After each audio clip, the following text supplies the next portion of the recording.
2 जून 1947 जब दिल्ली के एक कमरे में करीब दर्जन भर लोग मिलकर करोड़ों लोगों का भविष्य लिखने जा रहे थे। करीब 1.5 दशक से मुस्लिम लीग जिस पाकिस्तान की रट लगा रही थी, वो आज कागजों में उनके सामने सच होने जा रहा था। सिर्फ 2 हफ्तों में भारत के खंडित होने की योजना पर मोहर लग गई। भगवान राम के बेटे लव का बसाया लाहौर, ढाकेश्वरी माता का तीर्थ ढाका, गुरु नानक देव जी का जन्म स्थान ननकाना अब 2 टुकड़ों में बंटने जा रहा था।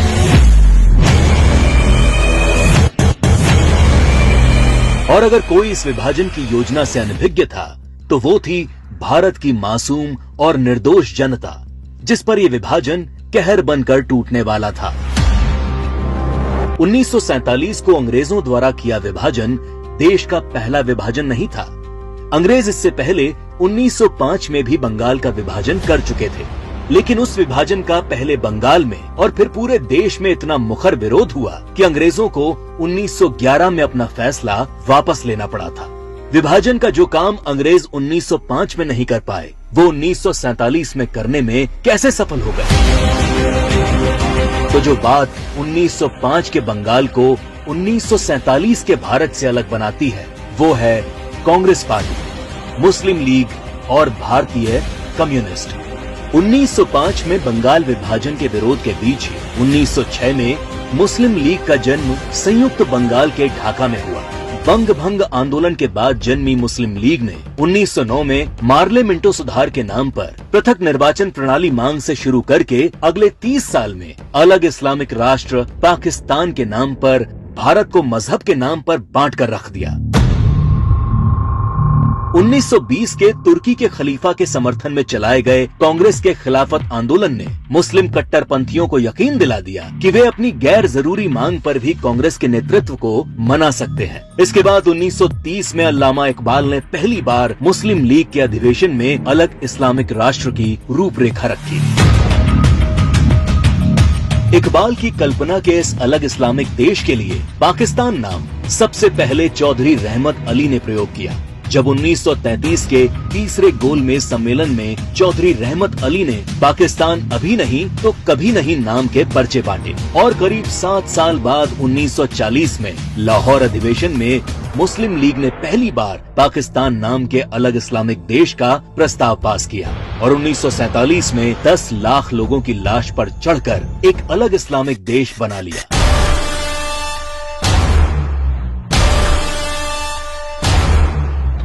और जिस भारत ने 1905 में बंगाल का विभाजन नहीं होने दिया, वो भारत 1947 में भारत विभाजन नहीं रोक पाया, क्योंकि कांग्रेस के जिन नेताओं पर लीग के सामने खड़े होने की जिम्मेदारी थी, उन्होंने अंत समय में बिना भारत के लोगों को विश्वास में लिए विभाजन का प्रस्ताव स्वीकार कर लिया।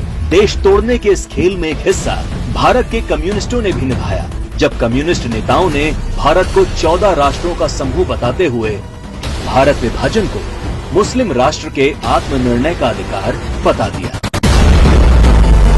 साल 1945 में अग्रणी कम्युनिस्ट सिद्धांतकार कॉमरेड जी अधिकारी ने मुस्लिम लीग की मांग को न्याय संगत बताते हुए एक थीसिस दी।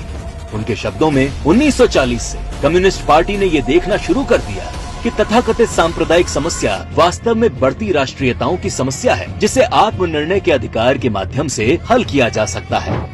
यदि हम इसके प्रगतिशील सार को देखें, तो पाकिस्तान की मांग वास्तव में पंजाब, पठान, सिंध, बलूचिस्तान और पूर्वी प्रांतों की मुस्लिम राष्ट्रीयताओं के क्षेत्रों के आत्मनिर्णय के अधिकार की मांग है। जब देश का विभाजन हकीकत बनना तय हो गया, तब सर रेडक्लिफ को भारत और पाकिस्तान की सरहद तय करने की जिम्मेदारी सौंपी गई। रेडक्लिफ इससे पहले कभी भारत नहीं आए थे। उन्हें भारत की सांस्कृतिक विरासत, सभ्यता, मूल्यों, तीर्थों के विषय में कोई जानकारी नहीं थी। 3 सप्ताह में तय कर लिया गया कि कौन सा हिस्सा पाकिस्तान कहलाएगा और कौन सा हिस्सा हिंदुस्तान।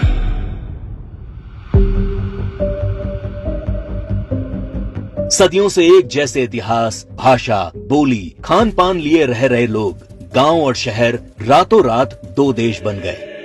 करीब 1.5 करोड़ लोग रातों रात बेघर हो गए और करीब 10 लाख से अधिक लोग इस विभाजन के नाम पर काल के गाल में समा गए। ये विभाजन जिसने आगे चलकर पूर्वी पाकिस्तान में एक नए नरसंहार को जन्म दिया। शहर के शहर रातों रात खंडर में बदल गए। शहर दर शहर दंगे और आगजनी शुरू हो गई। वो लोग जो हवेलियों में रहते थे वो अब रातों रात रिफ्यूजी बन चुके थे।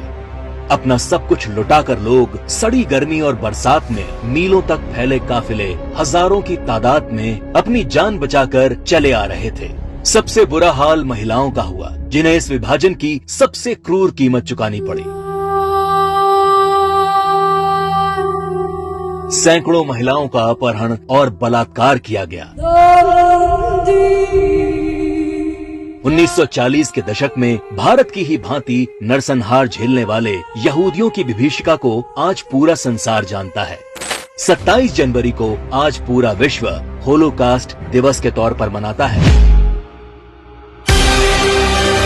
लेकिन इस विभाजन की कभी न भूली जा सकने वाली त्रासदी को भारत की ही पूर्व की सरकारों ने कभी याद करने की कोशिश नहीं की।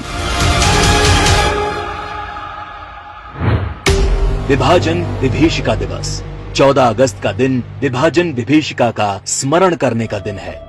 14 अगस्त का दिन अटल जी की इन पंक्तियों को दोहराने का दिन है। तुम दूर नहीं खंडित भारत को पुनः अखंड बनाएंगे, गिलगित से गारो पर्वत तक आजादी पर्व मनाएंगे। उस स्वर्ण दिवस के लिए आज से कमर कसें, बलिदान करें। जो पाया उसमें खो न जाएं, जो खोया उसका ध्यान करें, जो खोया उसका ध्यान करें।